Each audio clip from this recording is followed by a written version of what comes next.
Bonjour, bonjour tout le monde, bienvenue sur la chaîne de la famille La Cause. Ça fait très longtemps et je suis très contente de vous voir.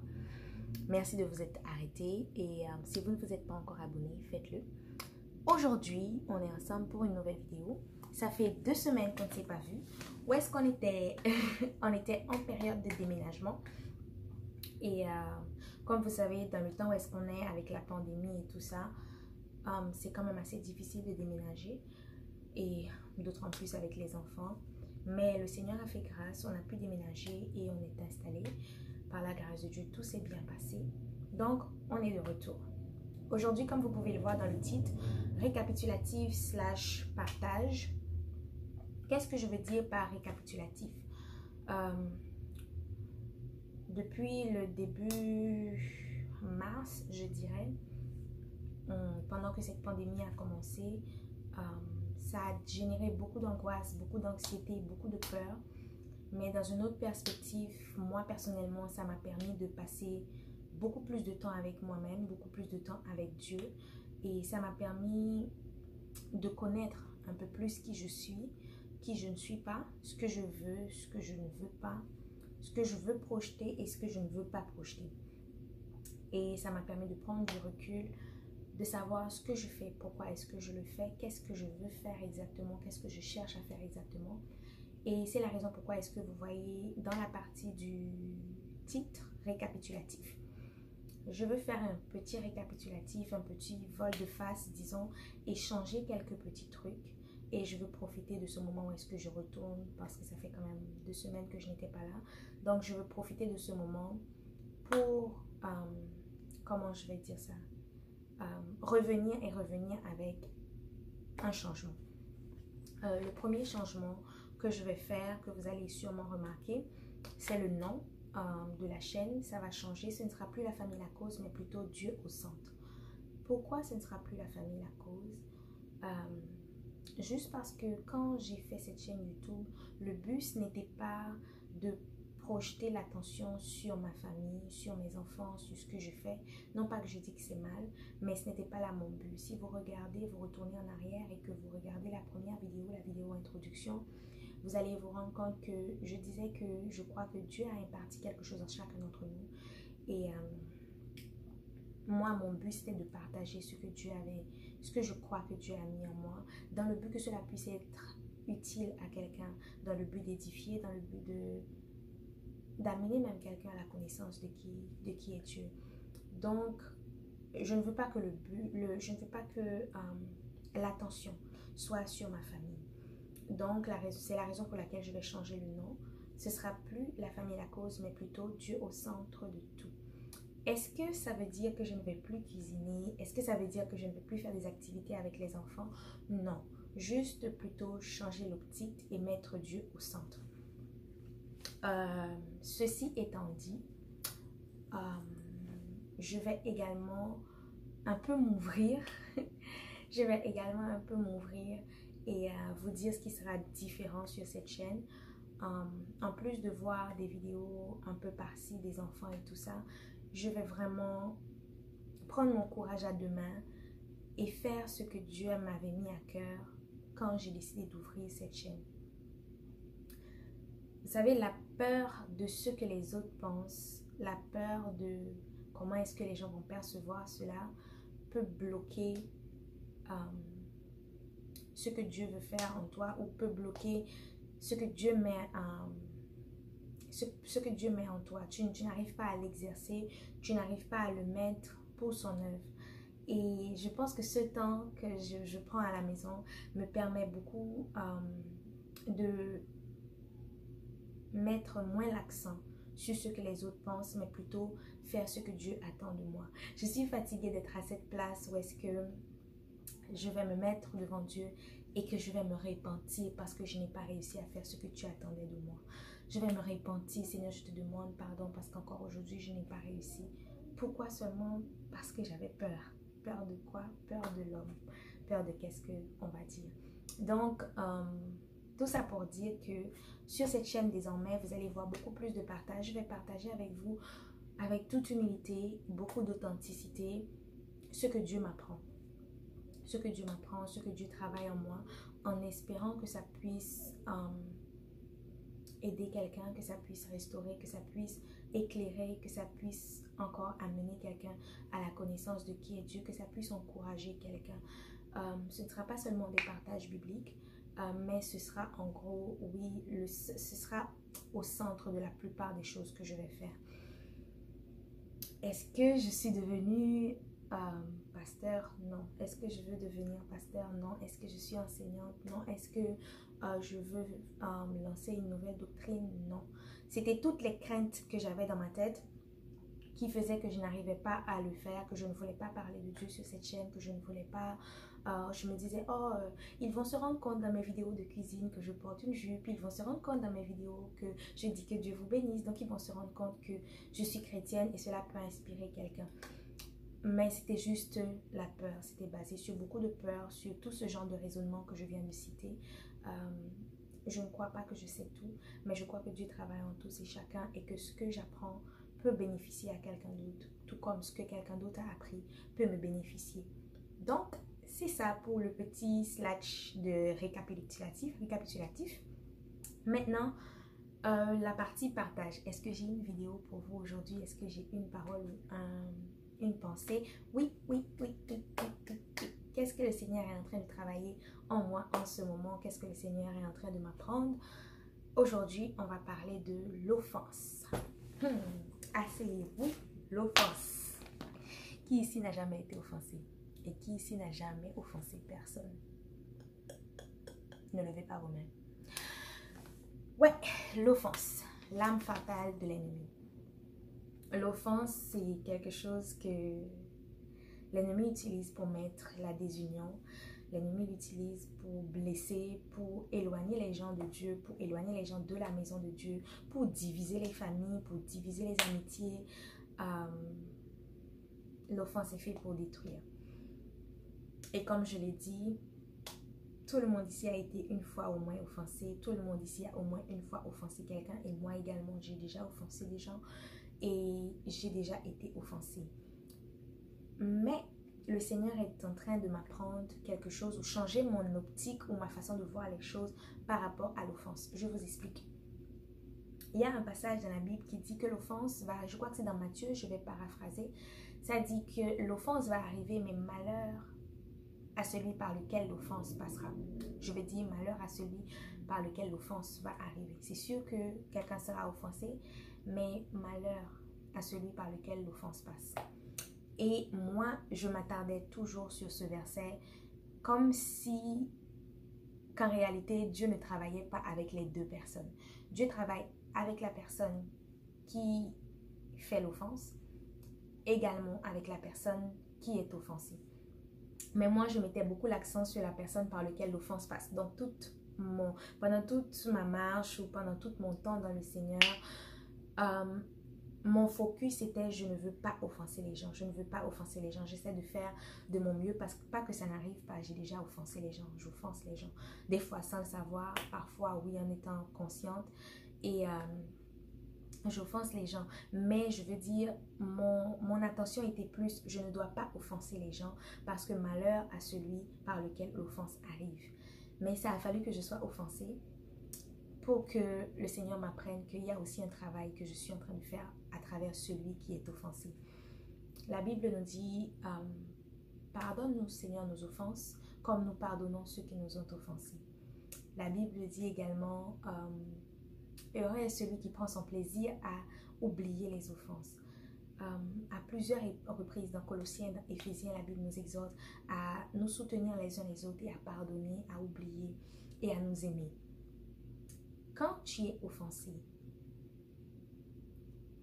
tu es le candidat idéal pour l'ennemi. Parce que à travers cette offense, tu vas agrandir des racines d'amertume, la rancune, la haine. Tu vas mettre des barrières, des distanciations et ça met une désunion dans le corps du Christ. Ou dans ta famille, pas seulement pour l'église, c'est aussi valable pour les couples, c'est aussi valable pour les amitiés. Et moi, ce que j'ai appris, c'est que quand tu es offensé, Dieu veut travailler quelque chose en toi. Moi, personnellement, je vais vous partager une des choses que le Seigneur travaillait en moi pendant que j'étais offensée. c'est le fait qu'il voulait me montrer comment est-ce que j'accorde de l'importance à l'opinion des autres comparé à l'opinion de Dieu. Vous savez, des fois, Dieu permet certaines choses pour révéler ce qu'il y a à l'intérieur de toi. Je peux dire, oui, j'aime Dieu, je crois en Dieu, je sais que Dieu m'aime, je crois dans les plans que Dieu a pour moi. Mais c'est tout un abstrait que ce que tu projettes.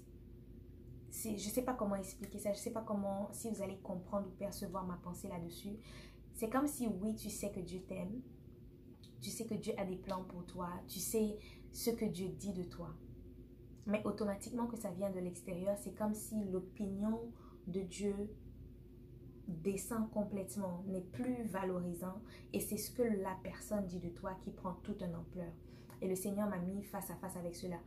Où est-ce que le Seigneur va dire des choses de moi et quelqu'un vient et me dit non, tu es bizarre, tu es comme ci, tu es comme ça, toi tu es comme si, comme la personne te catégorise et tu es à terre, limite déprimé. Et tu es blessé, vous allez me dire oui c'est normal, tu es humain et tout, oui c'est vrai, je suis humain. Mais ce que Dieu dit de moi doit prévaloir sur peu importe ce que quiconque a à dire de moi. Et le Seigneur m'a appris ça avec l'offense. Il m'a montré qu'en réalité, je prenais ce que les autres disent avec beaucoup plus d'importance que ce que Dieu dit de moi. Donc, à quelque part, tu cherches beaucoup plus l'approbation de Dieu. Tu cherches l'approbation des hommes comparé à plus que l'approbation de Dieu. Et c'est une des raisons pourquoi est-ce que je vous dis que je ne veux plus m'arrêter sur ce que les autres pensent, sur ce que l'extérieur va dire. Certes, je vais toujours marcher dans la soumission. J'ai un pasteur, j'ai des dirigeants, j'ai des gens qui ont le oui et le non dans ma vie. Mais je veux dire pas, je ne parle pas dans ce sens-là, mais je parle plutôt de la vie de tout le monde. Donc à travers l'offense, le Seigneur m'a appris à ne pas, m'a démontré ce qui était dans mon cœur, qui était le fait que je laissais passer l'opinion, je donnais beaucoup plus d'importance à l'opinion des gens, plus à ce que Dieu disait de moi. Mais réellement, la plus grande leçon que j'ai appris en étant offensée, c'est quand Dieu m'a lancé ce défi de l'amour. Je me rappelle toujours, mon pasteur était là, on était un dimanche, et mon pasteur était là en train de prêcher, et il parlait de l'offense. Et il a dit, ce n'est pas une phrase, mais je vais essayer de paraphraser ce qu'il avait dit.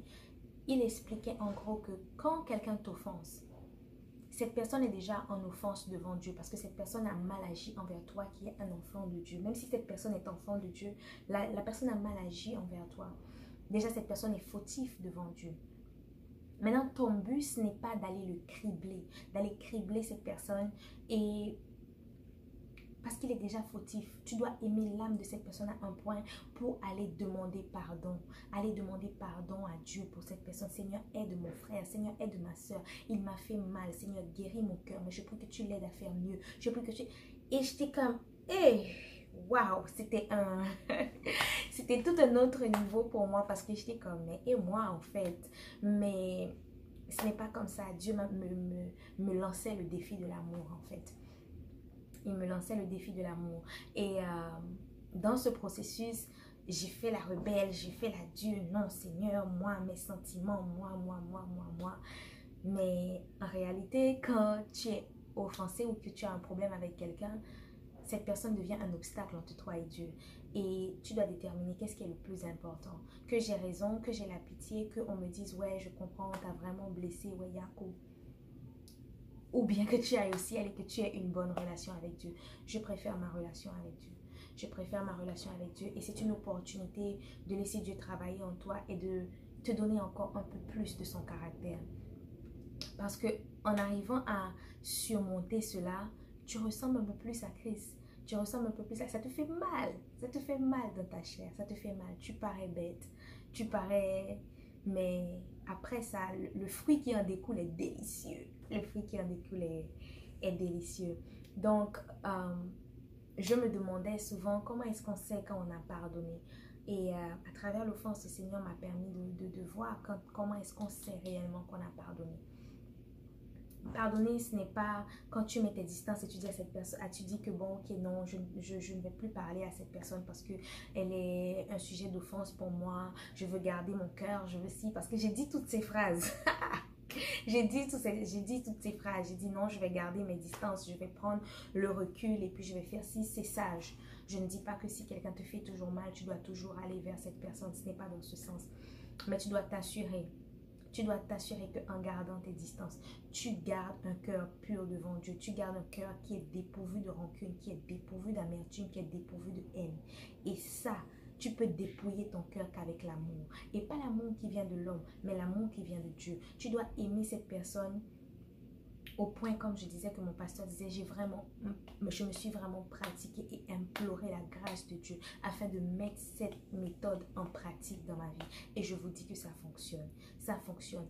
Priez à un point où est-ce que si cette personne est bénie, tu es contente. Pas le content de je souris, mais ouais Seigneur, pourquoi est-ce que tu l'as béni? Parce que je vais vous raconter une anecdote.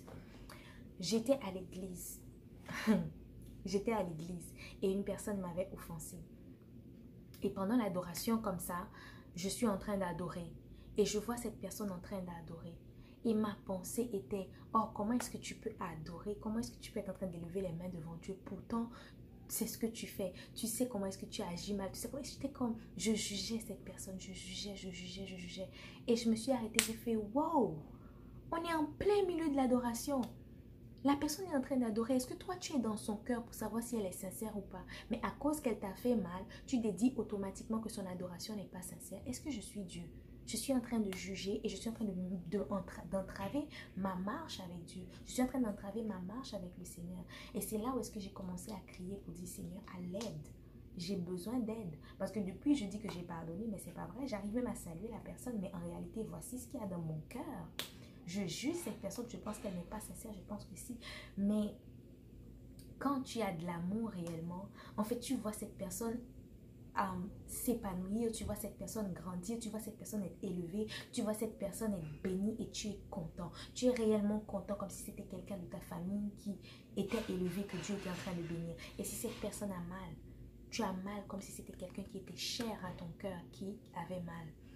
Et c'est à ce point où est-ce que Dieu veut qu'on aime. C'est l'amour qui brise l'offense. C'est... si je me souviens du passage, je vais le chercher pour pouvoir le mettre pour vous. Mais je crois qu'il y a un passage dans la Bible qui dit que l'amour couvre une multitude de fautes. L'amour couvre une multitude de fautes. Et c'est exactement ça. Il faut implorer Dieu, de mettre son âme, d'infuser en nous son amour, l'amour qui vient de Dieu. Avec cet amour, tu vas pardonner. Avec cet amour, tu vas surmonter l'offense. Avec cet amour, tu vas oublier. Avec cet amour, tu vas aimer sans aucune rancune. Dieu est capable de le faire si tu te laisses modeler, si tu te laisses entre ses mains, vraiment juste, oui, c'est difficile. Quand c'est difficile, Seigneur, je n'y arrive pas, mais aide-moi. Donne des cadeaux à la personne qui t'a offensé. Prie pour la personne qui t'a offensé. Rends un service à la personne qui t'a offensé. Mets tes prières à l'action. Ne prie pas juste et quand tu vois cette personne, tu braques. Essaye de surmonter. Je crois que c'est quelque chose qui a dans notre chair. Je crois que c'est l'orgueil qui a dans notre chair. Essaye de surmonter cela. Et laisse Dieu faire transparaître son amour à travers toi. Oublie l'offense et ne te prive pas de la grâce de Dieu. Oublie l'offense et libère ton frère et ta soeur qui t'a offensé. Moi, j'ai déjà offensé les gens. Et mon attitude quand j'avais offensé ces gens, c'était d'aller demander pardon. Mais je priais, Seigneur, s'il vous plaît, donne-leur la force de me pardonner. Donne-leur la force de me pardonner réellement. Parce que des fois, tu offenses des gens que tu aimes. Oui, c'est vrai que quand tu es offensé, la personne te dit qu'il t'aime, tu ne le crois pas. Mais c'est vrai. Pardonne nos offenses comme nous aussi. Nous pardonnons à ceux qui nous ont offensés. Commençons à pardonner, à oublier, afin que l'œuvre de Dieu soit parfaite dans nos vies et qu'à travers nous, on puisse voir Christ. Que Dieu vous bénisse. Et voilà, c'était tout pour aujourd'hui. Donc, n'oubliez pas de partager, d'aimer. Laissez-moi vos commentaires si vous avez été offensé. Comment est-ce que vous avez fait pour pardonner?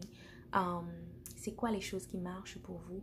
Et s'il y a des requêtes de prière, quelqu'un qui a une racine d'amertume dans son cœur, qui ne sait pas comment s'en défaire, parce que tu dois t'en défaire. Tu dois t'en défaire pour ta relation avec Dieu. Tu dois t'en défaire pour ton salut. Donc, laissez les requêtes de prière. Moi, je vais m'engager à prier pour vous parce que Dieu m'a aidé avec l'offense. Je veux également moi aussi aider. Que Dieu vous bénisse et à bientôt pour une nouvelle vidéo.